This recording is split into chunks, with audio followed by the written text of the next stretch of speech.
पंक्तियों के साथ मैं अपनी वाणी का आगाज करूंगा।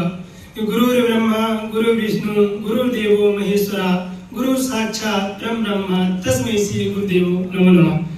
गुरु शब्द वास्तविकता में दो शब्द से मिलकर ही बना है। गुरु गु का मतलब होता है कि अंधकार और रु का अर्थ होता है दूर करने वाला, अर्थात गुरु वह होता है जो अंधकार को दूर करके व्यक्ति के अज्ञानता रूपी अंधकार को दूर करके हमें प्रकाश की ओर ले जाने में अपनी यहाँ भूमिका का निर्वाह करता है। वास्तविकता में आज हमारे विद्यार्थियों के लिए एक अच्छे विकास के लिए गुरु की आवश्यकता होती है, क्योंकि हमने संस्कृत में श्लोक पढ़ा था कि रूपयो वन संपन्ना न विशाल कुल संपहा विद्याहीना न सोहन्ते निर्गंधम किम सुखा।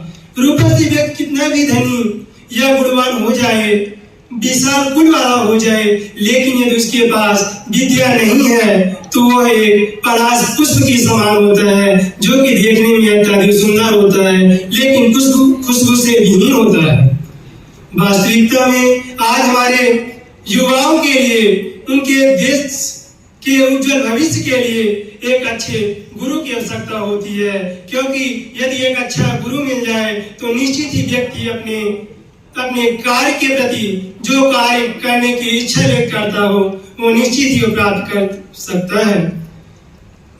मैं कुछ पंक्तियां गुरुदेवों के लिए लिखा हूं कि ओ गुरुदेव आप जो मिले मुझको किनारा मिल गया, ओ गुरुदेव आप जो मिले मुझको किनारा मिल गया, भूखे बालक को जो मिली गोद माँ की उसी से शरण गुरुवर आपका मिल गया। कैसे गुणगान करूं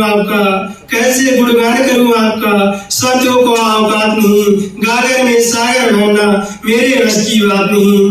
गुरु चरणों के धूल चंदन मले अबलान, जिसने अपने मस्तक पर लगाई किस्मत चमकी बार बार।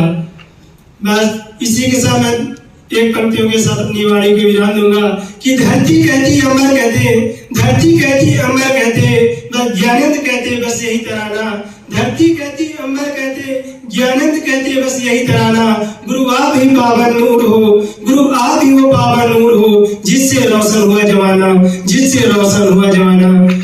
वास्तविकता में गुरु का वर्णन कर पाना बहुत कम है। यदि धरती को कागज मान लिया जाए और समुद्र को स्याही मान लिया जाए, फिर भी हमारे गुरु को चरित्र का वर्णन कर पाना बहुत कम है, क्योंकि एक अच्छे विद्यार्थी के उच्चतम विकास के लिए उसके जीवन जीने की कला जो हमारे गुरुदेव द्वारा सिखाई जाती है, क्योंकि गुरुदेव के पास एक ऐसी संपदा होती है जो विद्यार्थी के पास हमेशा रहती है। यदि पैसा देखा जाए तो व्यक्ति से दूर हो सकता है, लेकिन गुरु द्वारा जो विद्या दी जाती है तो हमेशा एक विद्यार्थी के पास रहती है, न तो उसे कोई चुरा सकता है न उसे कोई ले जा सकता है। इसलिए अपने जीवन काल में हमेशा गुरुजनों के प्रेरणा लेकर के कोई भी कार्य किया जाए तो निश्चित ही हम उस कार्य को कर सकते हैं। इसी के साथ अपनी वाणी को विराम। जय हिंद, जय भारत।